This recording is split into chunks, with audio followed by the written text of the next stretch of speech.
पाकिस्तान और न्यूजीलैंड के दरमियान 2 ओडीआई मैचेस खेले जा चुके हैं और दोनों मैचेस में पाकिस्तान ने जीत अपने नाम की। रिमेनिंग 3 मैचेस जो हैं वो अब कराची में खेले जाएंगे। यहाँ पे इतना कोई हाई स्कोरिंग मैच नहीं होगा यहाँ सीरीज डिसाइड होनी है, तो ये कराची की विकेट्स पिंडी जैसा बिहेव नहीं करेगी। पाकिस्तान अगले 3 मैचेस में या ये ओडीआई सीरीज जीतती हुई आपको नजर आ रही है। जहाँ पाकिस्तान अभी जिस पोजीशन में है तो वो तो बिल्कुल भी पाकिस्तान समझ लें एक मैच की दूरी पर है और मैच जीते पाकिस्तान सीरीज जीत सकता है। अस्सलाम वालेकुम एवरीवन, मैं हूं Hina Didar and you are watching Jio digital. Pakistan और न्यूजीलैंड के दरमियान 2 ओडीआई मैचेस खेले जा चुके हैं और दोनों मैचेस में पाकिस्तान ने जीत अपने नाम की। ब्रिलियंट परफॉर्मेंसेस हमें देखने को मिली। रिमेनिंग 3 मैचेस जो हैं वो अब कराची में खेले जाएंगे। पिंडी वालों ने क्रिकेट स्टार्स को भरपूर अंदाज में सपोर्ट किया, स्टेडियम आए, लेकिन अब देखना ये है कि कराची वाले किस तरह अपने स्टार्स को सपोर्ट करने के लिए स्टेडियम निकलेंगे। बात करते हैं अतीकुर रहमान, स्पोर्ट्स जर्नलिस्ट हमारे साथ मौजूद हैं। अस्सलाम वालेकुम। वालेकुम हिना। आप किस तरह सपोर्ट करने वाले? जिस तरह मेरा सवाल था कि कराची वालों का क्या रिस्पांस रहेगा, क्या लगता है आपको? देखें हिना, अगर आप बात करें कि टिकट्स के हवाले से तो अब तक तीनों मैचेस के टिकट्स मुकम्मल तौर पर सोल्ड आउट नहीं हुए हैं और पूरे मैच की तो दूर की बात, बल्कि किसी एक इंक्लूजर्स के टिकट भी अब तक सोल्ड आउट नहीं हुए है। इसका मतलब ये नहीं है कि शायकीन की कोई बहुत ज़्यादा अदम दिलचस्पी है या शायकीन कराची का ये माहौल है। हम बिल्कुल आखिरी वक्त में जाके डिसीजन लेते हैं। हम अगर कराची में एक दफ़ा टेस्ट हुआ था तो जब वो आखिरी सेशन बहुत ज़्यादा अच्छा होने लगा तो एकदम पब्लिक आने लगी, तो हम बहुत क्रूशल मतलब अहम उस पर जाके ना डिसीजन लेते हैं। या हम ये समझ लें कराची वाले बहुत ज़्यादा वीआईपी प्रोटोकॉल के हम आदी हो चुके हैं। ये भी है कि अगर हम मुवाजना करें ना पिंडी और लाहौर से तो कराची में जोशो खरोश की बात नहीं करूंगा, जोशो खरोश उतना बराबर ही है, लेकिन यहाँ पे थोड़ा सा हम फैसिलिटीज़ को बहुत ज़्यादा करते हैं। और फिर अगर कज़ाफ़ी स्टेडियम लाहौर और पिंडी स्टेडियम के आप व्यू देखें और यहाँ के इंक्लूजर के व्यू देखो तो एक ज़मीन आसमान का थोड़ा फ़र्क तो है, लेकिन हम इसको ये वजह करार नहीं दे सकते कि शायकीन इस वजह से नहीं आना चाहते। मसले मसाइल लाहौर में भी होते हैं, सिक्योरिटी प्रॉब्लम लाहौर में भी है, पार्किंग इश्यूज़ लाहौर के अंदर भी हैं, पार्किंग सिक्योरिटी के मसाइल पिंडी के अंदर भी हैं, यहाँ पे भी हैं, लेकिन यहाँ हम इतना ज़्यादा, मैं कह रहा हूँ, थोड़ा सा या तो वो हो जाते हैं, उकता जाते हैं। कराची के फैंस थोड़े शिकवे शिकायत ज़्यादा करते हैं, ट्रैफिक के जो मसाइल हैं उनको एक्सपीरियंस तो ज़ाहिर है, बट हम सब एज जर्नलिस्ट और मीडिया के लोग भी कर रहे होते हैं। कराची में बैठ के हम तो एक मैं जेन्युइन बात कर रहा हूँ कि ये सारे मसले, जैसे हिना ने कहा, ये मसले वहाँ भी हैं, लेकिन यहाँ पे हम अवॉइड करते हैं कि यार हम क्यों जाएं, इतनी महंगी चीज़ खाएं, वहाँ पे मज़ा कुछ नहीं है, एंजॉयमेंट नहीं है। यहाँ पे वो एंजॉयमेंट नहीं है जो कराची वाले चाहते हैं। लाहौर वालों की वो डिमांड इतनी है नहीं, वो डंडे भी खा के, थोड़ी गर्मी भी सह के, गर्म पानी पी के भी वो सपोर्ट करने पहुँच जाते हैं। कराची का कल्चर ये ज़रा नहीं है। बट आई थिंक कराची के जो फैंस है, क्रिकेट फैंस, वो सरप्राइज़ देंगे और स्टेडियम पहुंचेंगे। हमारी उम्मीद है, वेल अपनी टीम को सपोर्ट करना है। 2 मैचेस हो गए, तीसरा मैच अगर पाकिस्तान जीत जाती है तो ये सीरीज़ पाकिस्तान के नाम होगी। बिल्कुल। क्या लगता है पिछले 2 मैचेस, उनकी परफॉर्मेंसेस पे बात करें तो कैसी लगी आपको सो फार पाकिस्तान की टीम की जो परफॉर्मेंस है, और अब 3 जो मैचेस होने वाले हैं? देखें, इसमें हिना सबसे बड़ा फैक्टर जो है वो ग्राउंड कंडीशन का है। पिंडी की जो पिचेस थी वहाँ हमने पीएसएल में T20 में भी देखा कि 250 भी चेज़ हो रहा था, और यहाँ भी आपने देखा 300 प्लस जो है वो चेज़ पाकिस्तान ने किया है।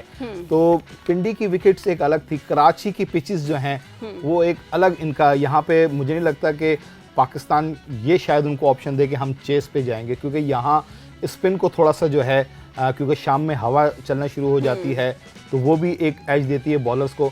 तो यहाँ पे इतना कोई हाई स्कोरिंग मैच नहीं होगा यहाँ सीरीज़ डिसाइड होनी है, तो ये कराची की विकेट्स पिंडी जैसा बिहेव नहीं करेगी कि आपको जो है बैटिंग पैराडाइज बिल्कुल हो, जहाँ बॉल बिल्कुल जो है वो मूव ही ना हो और आखिर में जाके कोच। लेकिन यहाँ पर बिल्कुल मुख्तलिफ कंडीशंस हैं, मुख्तलिफ ग्राउंड है, पिचेस अलग हैं, तो वो चीज़ नहीं होगी कि यहाँ पे 300 प्लस होगा और वो चेस भी हो जाएगा और बॉलर्स की खूब दुर्गत बनेगी, बैट्समैन की खूब सेंचुरियाँ बनेंगी। यहाँ मुझे मुश्किल लग रहा है इस कराची की इस विकेट के ऊपर। लेकिन ऐसा भी नहीं है कि यहाँ पे कोई 150-200 के अंदर टीम बाहर हो जाएगी। ऐसी विकेट्स भी नहीं है कि आप कहें कि यार मैं कह रहा हूँ तो ऐसा लगता है 150-200 में टीम बाहर हो, ऐसा नहीं होगी। अच्छे मैचेस होंगे, लेकिन ये जो 300 प्लस रन नहीं होंगे। वेल कंडीशंस तो थोड़े मुख्तलिफ। 270 यहाँ पे एक सेफ 275 एक सेव होगा यहाँ पे। ठीक है जी, लेकिन अगर बॉलिंग साइड की बात करें, सेकंड मैच में आपने देखा शाहीन रेस्ट कर रहे थे और एहसान उल्लाह को डेब्यू करने का मौका मिला, उसामा मीर भी प्लेइंग 11 का हिस्सा बने। So what do you think, क्या इस बार भी मेन प्लेयर्स को रेस्ट करने का ऑप्शन होगा, या एहसान की जो परफॉर्मेंस को देखकर आपको क्या लग रहा है बॉलिंग यूनिट को किस तरह स्ट्रेंथन रखेंगे? देखें, अगर आप एक पेस बॉलर को आप बैटिंग पैराडाइज पर चेक कर रहे हैं कि वो इतना अच्छा कारआमद नहीं है, तो ये तो फिर गलत बात है। आप एहसान एक फास्ट बॉलर है, पेस बॉलर है, उसको आप डेब्यू करा रहे हैं एक बैटिंग पैराडाइज विकेट के ऊपर, और पहले ही मैच में उससे तवक्को कर रहे हैं उससे कि ये बहुत ज़्यादा कोई, जिस तरह उसने अफगानिस्तान के खिलाफ अच्छी बॉलिंग की थी, यहाँ भी करेगा, तो वहाँ ऐसी नहीं कर सका और ना वो कर सकता है वहाँ पे। राइट। सो यू थिंक एहसान को थर्ड मैच में भी मौका मिलना चाहिए? अगर देखिए, मैं ये कहना चाह रहा हूँ, अगर ट्राई कर रहे हैं तो फिर आप करें। ये नहीं कि अब जैसे आपने शान मसूद को मिडिल ऑर्डर में एक मैच खिलाया, एक मैच के बाद आपने अब्दुल्ला शफीक को दे दिया, अब्दुल्ला शफीक भी परफॉर्म नहीं कर गया तो आपने इफ्तिखार को ले लिया, तो क्या आप तीसरे ओडीआई के अंदर आपका इफ्तिखार एक्शन में नजर आएगा? तो आपके पास, मैं मानता हूं कि वर्ल्ड कप से पहले मैचेस कम है, आपको जो तजर्बा करना है इसी में करना है, लेकिन इतने ज़्यादा आप एक मैच के अंदर, दो मैच के अंदर अगर खिलाड़ियों की कारकर्दगी देख कर और उस आगे की प्लानिंग करेंगे तो इतनी ज़्यादा नहीं होगी। राइट। लेकिन अगर मजीद दीगर बॉलर्स के हवाले से बात करें तो हारिस रऊफ बहुत अच्छी परफॉर्मेंस दे रहे हैं, लास्ट मैच में उन्होंने 4 विकेट्स लिए हैं, और नसीम की बॉलिंग भी बहुत ज़बरदस्त चल रही है, तो इन दो बॉलर्स के परफॉर्मेंस पे क्या कहेंगे? हारिस का बड़ा अच्छा, मैं कहता हूँ, वरना अमूमन बॉलर्स जब पिटते हैं और रन्स पड़ते हैं तो बॉलर्स अपनी लाइन और लेंथ भूल जाते हैं, और फिर वो लेकिन हारिस में हमें ऐसा नहीं, हारिस पिटा है लेकिन हारिस ने बॉलिंग फिर की और विकेट्स उसको मिली। उसकी ये बहुत अच्छी क्वालिटी है कि पिटने के बावजूद जो है वो लाइन और लेंथ में अपनी बॉलिंग रखता है और विकेट्स के लिए लगा रहता है। ये नहीं कि यार मैं पिट रहा हूँ तो मैं ना कराऊँ छठा ओवर, मैं 7वां ओवर ना कराऊँ, मुझे पहले ही 5वां ओवर इतना पिट गया, इस तरह का बॉलर नहीं है वो। मुकाबला करना जानता है और यही उसकी क्वालिटी है हारिस रऊफ की, और वो उसने लड़ा भी है और विकेटें भी उसी को मिली हैं इसी वजह से। वरना अक्सर अमूमन बॉलर जो है वो मायूस हो जाते हैं, 3-4 ओवर में अगर ऊपर लग गए ऊपर नीचे तो बॉलर जो है अपनी लाइन और लेंथ भूल जाता है और बॉलिंग कराना भूल जाता है। वो फिर कोशिश करता है कि मैं अवॉइड करूं या मैं किसी और को मौका मिल जाए। लेकिन हारिस का ये है कि कोई पिटा भी, उसके बावजूद उसने बॉलिंग भी की, और नसीम शाह भी एक अच्छे मोड में नजर आ रहे हैं। और अच्छी बात है कि वर्ल्ड कप से पहले नसीम शाह जो है वो अपने फोकस जो है वो क्रिकेट के ऊपर दोबारा से उन्होंने फोकस किया। फोकस करना पड़ेगा आपको, क्रिकेट ही है तो आप स्टार हैं। अगर क्रिकेट में परफॉर्म करेंगे, यहाँ स्टार बनेंगे, तो आप दीगर जगहों पे स्टार बनेंगे। वरना आपने देखा है बड़े बड़े क्रिकेटर आए हैं, परफॉर्म शुरू में किया, नहीं किया, तो यहाँ आवाम जो है 2 मैच के बाद भूल जाती है कौन हमारा स्टार था। Of course.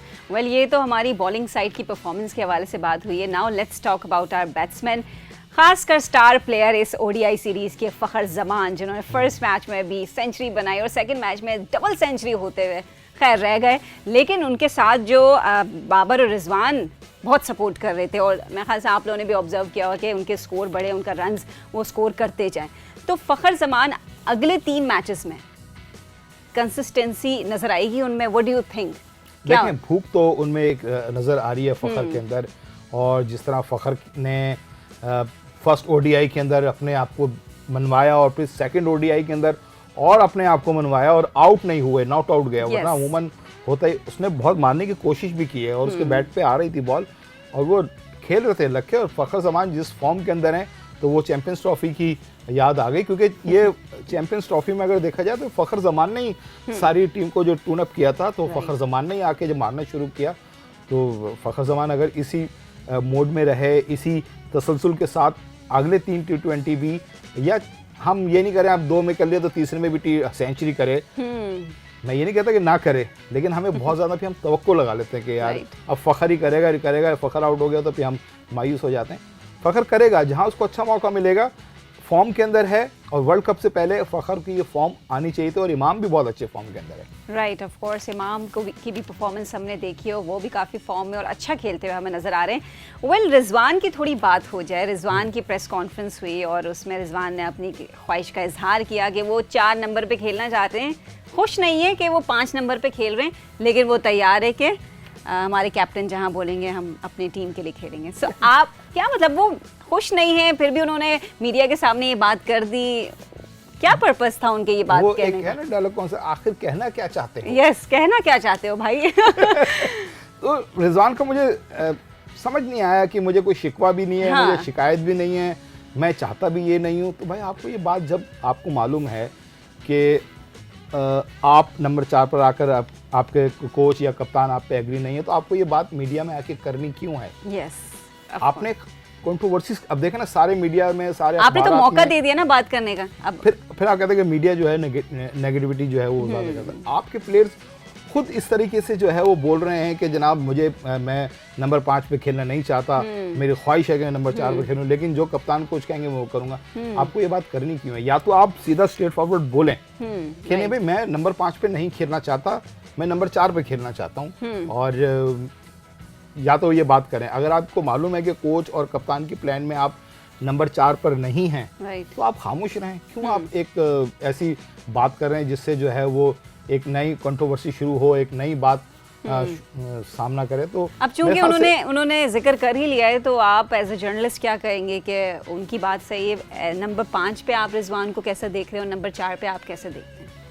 देखें ना, अब ये डिबेट शुरू हो जाएगी। अब ये डिबेट शुरू हो जाएगी। नंबर 4 एक ऐसा वनडे के अंदर एक ऐसी पोजीशन है जहां पे जावेद मियांदाद खेलते थे। राइट, दुनिया भर के बड़े बड़े स्टार खिलाड़ी जो है वो इस वनडे में नंबर 4 पोजीशन बहुत बड़े खिलाड़ी को, काबिल एतमाद खिलाड़ी को मिलती है। मिसबाह इस टाइप के जो थे वो खेलते थे। तो हमारे पास नंबर 4 पे आपने पहले शान मसूद को किया, फिर अब्दुल्ला शफीक को किया, और रिजवान आपका फॉर्म के अंदर है। रिजवान को अगर आप नंबर 4 पे देना चाहते हैं तो दें। अब मसला ये कि अगर अब नंबर 4 पे रिजवान को देंगे, अब इस बात के बाद तो फिर कल को दूसरा और खिलाड़ी भी अपनी डिमांड को लेके खड़ा होगा। yes. फिर वहां टीम मैनेजमेंट क्या करेगी? आज तो चलें ठीक है, रिजवान ने बात कही और कल को रिजवान को नंबर 4 पोजीशन पे दे भी देते हैं, yes. वो वहां भी परफॉर्म करते हैं, उसने नंबर 5 पे भी किया है।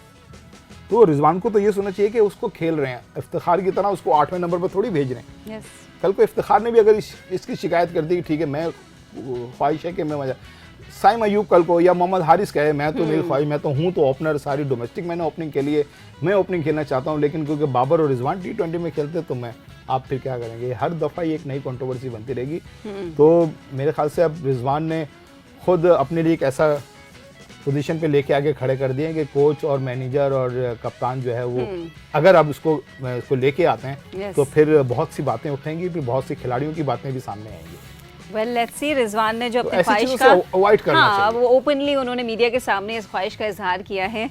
लेकिन अब बात करते हैं न्यूजीलैंड के साइड को भी थोड़ा डिस्कस करते हैं। जब एहसानुल्लाह बॉलिंग कर रहे थे तो एहसानुल्लाह बहुत फ्रस्ट्रेट हो गए थे क्योंकि यस, लेकिन जब न्यूजीलैंड की बारी आई और खासकर चैपमैन ने जो कैच ड्रॉप किया, उसके बाद फिर उनके बॉलर्स हमें बहुत फ्रस्ट्रेट होते हुए नजर आए।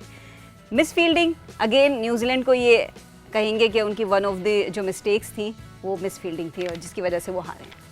हाँ, न्यूजीलैंड जैसी टीम इतनी ऐसी मिस्टेक करती नहीं है, हाँ। और ऐसे कैचेस वो ड्रॉप करते नहीं हैं, और ऐसी टीम से अगर कभी हो जाता है शादो नादिर तो हो जाता है। लेकिन अगर एक ऐसी टीम के साथ हो जिसकी शुरू से ही प्रॉब्लम फील्डिंग रही हो तो वो तो होता है। लेकिन जिस तरह एहसान कोशिश कर रहे थे कि वो 1-2 बॉल ऊपर नीचे से गुजारें और खिलाड़ी को परेशान करें, वो नहीं कर सके। और क्योंकि वो मैं कह रहा हूँ अपने जज्बात से बॉलिंग कर रहे थे एहसान। उनको कोई बताते कि जज्बात से नहीं, आपको तहम्मुल से, सामने बैट्समैन है वो भी एक न्यूजीलैंड का मंझे हुए बैट्समैन है, वो आपको बहुत आराम से, उन्होंने बहुत तहम्मुल का मुजाहरा किया। एहसान बहुत जज्बाती थोड़ा सा हो रहा था, तो वो थोड़ा से होता है ये अक्सर। जैसे अभी वर्ल्ड कप के अंदर जब किसने, नसीम शाह ने बॉलिंग की थी विराट कोहली को, वो जो यूं करके निकली थी तो विराट कोहली एकदम थोड़ा सा घबरा गए थे वो कि यार ये कैसी बॉलिंग हुई। लेकिन उस पर नसीम ने अच्छा ये किया कि ये नहीं किया कि यार ये घबरा गया तो अब मैं चढ़ जाऊँ, उसने अपने सेंसिबल में बॉलिंग की। तो चल खैर वो तो पुरानी बात हो गई। तो न्यूजीलैंड की टीम तो ठीक है, बहुत अच्छी है, और लेकिन कम बैक कर सकती है। अब ये सिनेरियो चेंज हो गया, ग्राउंड चेंज हो गया, सीरीज़ अब फैसला कुन मरहले के अंदर है, पाकिस्तान एक मैच भी जीतेगा, सीरीज़ जीत जाएंगे। तो न्यूजीलैंड के लिए ज़रा मुश्किल तो है, लेकिन कम बैक करने की सलाहियत रखती है। वो कम बैक कर सकती है ऑफ कोर्स, बिकॉज न्यूजीलैंड है और आईसीसी के जो रैंकिंग में वो दूसरे नंबर में ये टीम है। वेल, इफ्तिखार की बात कर लेते हैं। क्या लगता है अगले 3 मैचेस में इफ्तिखार हमें प्लेइंग 11 का हिस्सा और इन एक्शन नज़र आएंगे?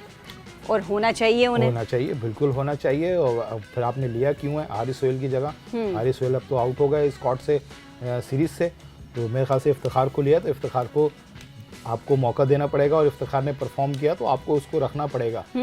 और मिडिल ऑर्डर, जिस तरह मैं शुरू दिन से आपके पहले प्रोग्राम से कह रहा हूँ कि वनडे के अंदर मिडिल ऑर्डर आपका बहुत बहुत बहुत पावरफुल होना चाहिए और बहुत अहमियत रखता है मिडिल ऑर्डर। तो अगर इफ्तिखार परफॉर्म करता है और सलमान अली आगा परफॉर्म करता है तो आपको रखना पड़ेगा, वरना एक डिबेट और आ रही है। अगर सलमान अली आगा नहीं चलता तो एक नाम और आ रहा है सामने। अच्छा, सऊद शकील का बहुत वो डिबेट के ऊपर है। उन पर तो कहा गया था अभी उनकी फिलहाल जरूरत नहीं है, राइट? सऊद शकील पे स्टेटमेंट दी गई थी। हाँ, आया था कि उसने टेस्ट में, लेकिन सऊद शकील आपके पास एक ऑप्शन तो है मिडिल ऑर्डर के अंदर ना। आप बजाय इसके कि किसी और ओपनर को लाके फिर इंक्लूड कर लें टीम के अंदर, तो आपको प्योरली मिडिल ऑर्डर बैट्समैन जो हैं, जो आपको परख चुके हैं, जिनको आप देख चुके हैं, तो सऊद शकील का नाम भी ज़ेरे गौर है। ऐसा नहीं है कि वो बिल्कुल बाहर हैं, उनका नाम है। अगर आपके सलमान अली आगा और हारिस सुहेल जैसे कि इंजरी अगर मुसलसल रही और अब्दुल्ला शफीक नहीं चल सके, शान मसूद नहीं हो सके, तो आपको फिर मिडिल ऑर्डर का सऊद शकील जैसे और इफ्तिखार अहमद, ये प्योरली मिडिल ऑर्डर के बैट्समैन हैं। इनको इसी इनकी पोजीशन पर लाना होगा। ऐसा नहीं होगा कि आप किसी ओपनर को मिडिल ऑर्डर पे लेके आ जाएंगे। ये तजर्बात नहीं कर सकते आप मिडिल ऑर्डर की पोजीशन के ऊपर। चलें जी, लेट्स सी कैप्टन और कोच क्या फैसला करते हैं, किन प्लेयर्स को प्लेइंग 11 का हिस्सा बनाएंगे। लेकिन लास्ट मेरा क्वेश्चन ये है कि क्या लगता है पाकिस्तान अगले 3 मैचेस में, या ये ओडीआई सीरीज जीतती हुई आपको नजर आ रही है 2011 के बाद, अब क्या पाकिस्तान न्यूजीलैंड को बीट करने में ओडीआई में कामयाब रहेगी? जहां पाकिस्तान अभी जिस पोजीशन में है तो वो तो बिल्कुल ही पाकिस्तान समझ लें एक मैच की दूरी पर है और मैच जीते पाकिस्तान सीरीज जीत सकता है। लेकिन पाकिस्तान को मैं तो चाहूँगा अगर ये तीसरा वनडे इंशाल्लाह ताला जीत जाती है पाकिस्तान, तो पाकिस्तान फिर क्लीन स्वीप की तरफ जाए और कोशिश करे कि हम इनको क्लीन स्वीप करें, या नहीं भी कर सके तो एक 4-1 से ज़रूर विन लें, या 5-0 तो बहुत ही ज़बरदस्त बात हो जाएगी। लेकिन अगर हम सीरीज जीतते हैं तो पाकिस्तान इस पोजीशन में है, जीत जाएगा। Yes, of course. Well, thank you Atiqur Rahman, वो अपने ओपिनियंस शामिल कर रहे थे, लेकिन आप भी अपने ओपिनियन ज़रूर शामिल करें कमेंट बॉक्स में। हमें बताइए कि क्या लगता है अगले 3 मैचेस में पाकिस्तान की परफॉर्मेंस किस तरह होने वाली है न्यूजीलैंड के खिलाफ। That's it for today. अपना ख्याल रखिए, अल्लाह हाफ़िज़।